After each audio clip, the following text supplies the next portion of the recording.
Well, a lot has been said about the recent announcements that are coming from Disney, especially at D23, with the changes that are coming to many aspects of Disney World, some at Disneyland as well. And as many people would look at as a reaction to Universal's Epic Universe that is opening up in less than a year, and Disney making some pretty significant changes to their parks in many ways to answer for Epic Universe. Well, we have an article here from WDW News today that is talking about there are 11 Disney attractions around the world, many of them or most of them at Disney World, that are set to close forever as a result of many of these announcements. So I figured let's read through this article and give some thoughts on it. So hi, I'm Jared with Capture the Magic, and we'll just get right into it here. It says there have been a large number of attractions announced to close, with a handful likely to close in the wake of newly announced projects at Disney parks around the world. In our memory, there has never been a period where so many long-running attractions are on the chopping block. For your convenience, we've compiled a list of all the rides and shows we expect to be saying see you real soon to over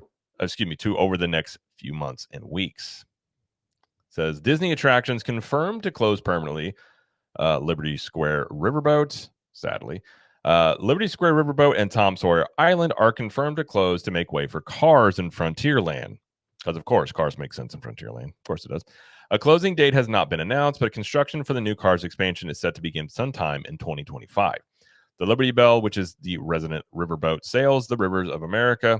The river that flows through the park is also slated to be removed to make more usable land for the new attractions. A new water feature was previewed in the concept art. Tom Sawyer Island is also closing as part of the removal of the rivers of America.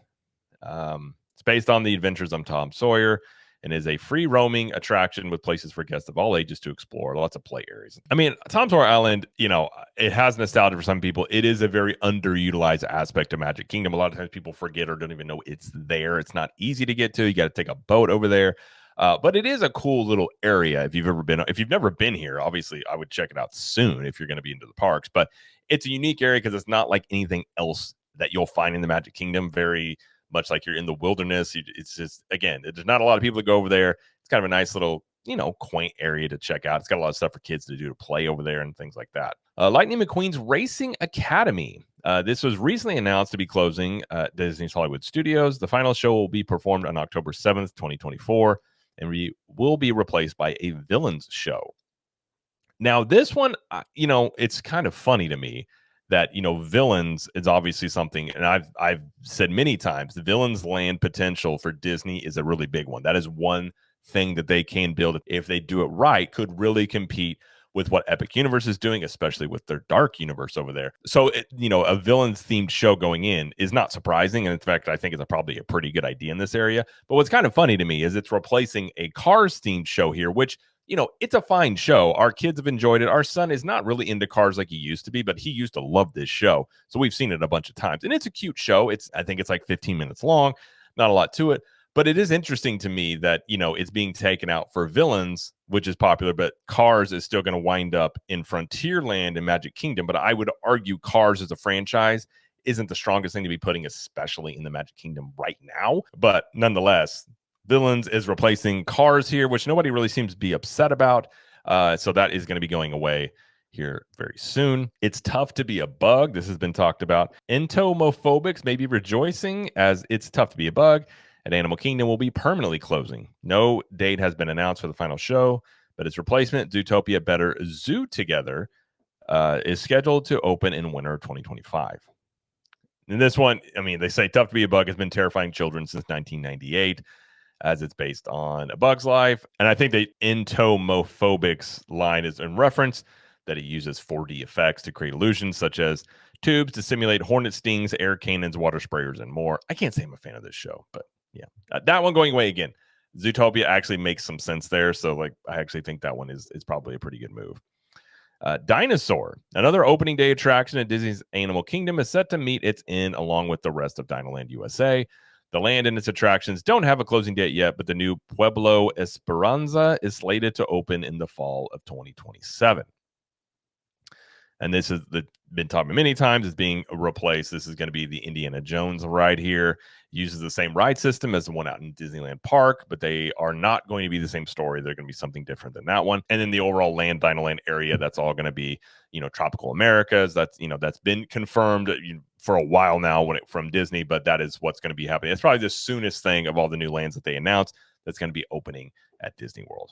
Triceratops Spin is, as the name implies, a spinner ride featuring Triceratops, and it's basically just like Dumbo. The Dinoland area, our kids have enjoyed this one, but this one is in the hot blazing sun, typically, as Animal Kingdom is a hot park to begin with.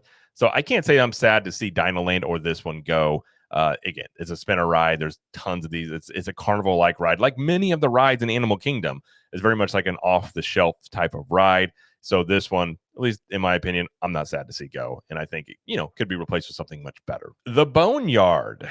Another casualty of the Pueblo Esperanza takeover of Dinoland USA is the Boneyard, one of the few remaining playgrounds at Walt Disney World. What precisely will replace the Boneyard is unclear, but it appears to be in part of the area that will become the town square with a fountain. So this one's actually kind of sad to me. A lot of the areas for little kids to do things at the Disney parks is going away. And I think it's a massive mistake. And I think it's just Disney thinking everything has to be some sort of e-ticket, attraction that can hold a bunch of people. The Boneyard, it's especially with little kids, you go in here, you can just play, run around, play in this. It's kind of sand in here. It's like rocky sand. Uncover bones, like just be a kid in these areas. And yeah, it takes up a lot of square footage. It's a big play area, but it's one that kids really enjoy. And I'm sad to see it go because we're not going to get anything like it remotely replaced, because again, Disney doesn't seem to be in the mode of really doing things for much of the littles. We already saw there was a little play area underneath Splash Mountain where it's just a simple little slide area you can play where toddlers go play. Our kids love that area. And it was nice for parents. You can just park a stroller under there. You're in the shade while the big kids and everybody else go ride Splash Mountain. You can hang out there, have a coffee, and just watch your kid play. But they took it out for stroller parking. Again, it was a nice little simple area gone, and they're not going to replace it. So we're just seeing more of these play areas go away, which again, in my opinion, I think is a mistake. I think having things like this for parents, again, not only for kids, but for parents to be able to take a break, let the kids just play in front of them, blow off some steam. You're not in the sun. Like, it's kind of a nice little getaway back here, especially in a hot park like Animal Kingdom. So this one, I'm actually really sad to see go. The red car trolley out in Disneyland. The red car trolley out in Disneyland California Adventure is leaving in 2025 as part of the Avengers campus expansion. The trolley barn is slated for demolition as it is in the area where the expansion will go, which in turn will double the footprint of Avengers campus. The trolley opened in 2012 as part of the reimagined Disney California Adventure and replicates the trolleys that were once prominent in the greater Los Angeles area. I've heard from a lot of people that go to Disneyland that they're not happy about this one. This is one of those things that adds a lot of atmosphere to that park, and it's just really cool to see. Again, like these unique transportation things that Disney, for the most part, is known for, is yet another one is going away. Buzz Lightyear's Astro Blasters. This is not the one in Disney World. This is the one in Tokyo Disneyland. It will be replaced by Wreck-It Ralph themed attraction using an updated version of the same ride system. Star Wars Launch Bay at Disney's Hollywood Studios, a meet and greet location for both characters such as Darth Vader, BB-8, and other limited time guests, is likely to close to make way for the upcoming Monsters Inc. land. The land was announced at the D23 event in 2024. While a specific location at Hollywood Studios has not been confirmed, sources indicate it will take over the former animation building. There were a lot of rumors that what is interesting is apparently, Disney may not still, but they didn't know where they were going to put Monsters Inc. land when they announced it at D23, which seems crazy, but again, it's Disney we're dealing with, and sometimes they do these things. Now, I will say, I kind of doubted it would go in this area just from the cost. So the reason that they were looking at the Muppets area was because it's Muppets isn't the most popular IP. It's fairly empty over there for a lot of times, but it does have its fan base, and I think they were thinking we'll put it here. But again, the fan outcry may have, they may have heard that. They may have heard a lot of people complaining, and it doesn't make a lot of sense, I guess, in terms of a theme park, if you're trying to increase capacity to away one, attraction there that does eat up some people, does eat up some crowds, instead of just opening up another one that can just absorb more crowds. But this area makes sense. Now, the reason I figured they wouldn't do it here is because behind Launch Bay, there's a whole bunch of employee buildings there. There's, break rooms and offices and things like that. So to build Monsters Inc. land here, they would have to demolish those buildings and build new ones, which is going to cost them more money and take up more time. But according to WWNT and some other rumors I have heard, it seems like this may end up being the area where Monsters Inc. land will go, which would mean Launch Bay would be going away, which I'm not really upset about if that's the case. I think a lot of the characters that are in Launch Bay, I don't know, like Darth Vader, put him in Galaxy's Edge. really easy there. Star Wars land that has one of the most iconic villains and characters in cinematic history being in the land of the same movie might make some sense. Just saying. So I think this could be an opportunity to maybe redo a little bit of Galaxy's Edge and actually make it feel like a Star Wars land and not like you're walking into like a desert town. It's weird. It doesn't scream Star Wars to me at all. So I wouldn't be upset with this area going away. Now, there is some stuff for here for little kids that our kids have enjoyed, Disney Junior Dance Party, some meet and greet areas, but you could build and replicate these areas in other spots in the park.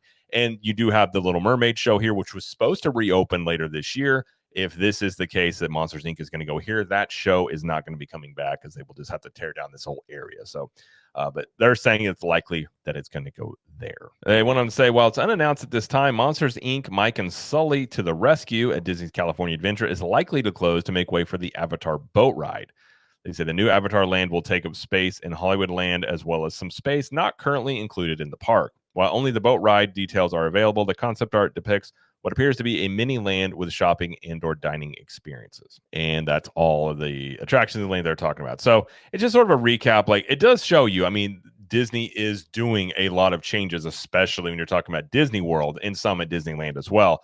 But I think it's pretty safe to say that Disney is making a lot of these changes because they feel like they're forced because they need to. And I think this is a direct answer to Epic Universe, essentially, in terms of that brand new park that's coming in 2025 and Disney feeling the heat and needing to add new things to their parks. Now, in terms of adding things to their parks, in terms of do I agree with it, I don't think Cars and Frontierland makes any sense. I've talked about this numerous times, and I also hate the idea that it's taking away Rivers of America and many, major aspects of Frontierland that I think create a lot of ambiance in that area. So I think ultimately that will be a mistake. It's not even like it would be getting the Cars land out in Disney's California Adventure, like Radiator Springs. It's this alternative Cars land that's more like mud racing, and like, to me, it just doesn't make any sense trying to shoehorn this into Frontierland, which is already a land and which has things shoehorned into it. But I think this is what the future of Frontierland is going to be, which is things being shoehorned into it that don't really make any sense in terms of historically speaking,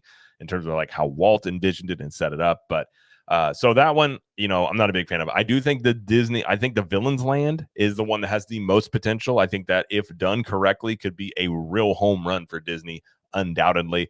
When you're talking about Animal Kingdom, they do need more things to do over there.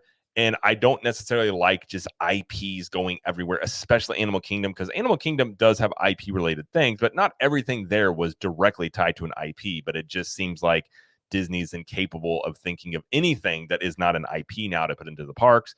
So getting more IPs into Animal Kingdom, but it does need some things to do over there. So I'll have to wait and see how that one shakes out. But a lot of things, shutting down. The one that really just sticks out is the Rivers of America and Tom's Sawyer Island. Like, to me, that's not as big of a deal. It's an underutilized area, but you could do something with that there.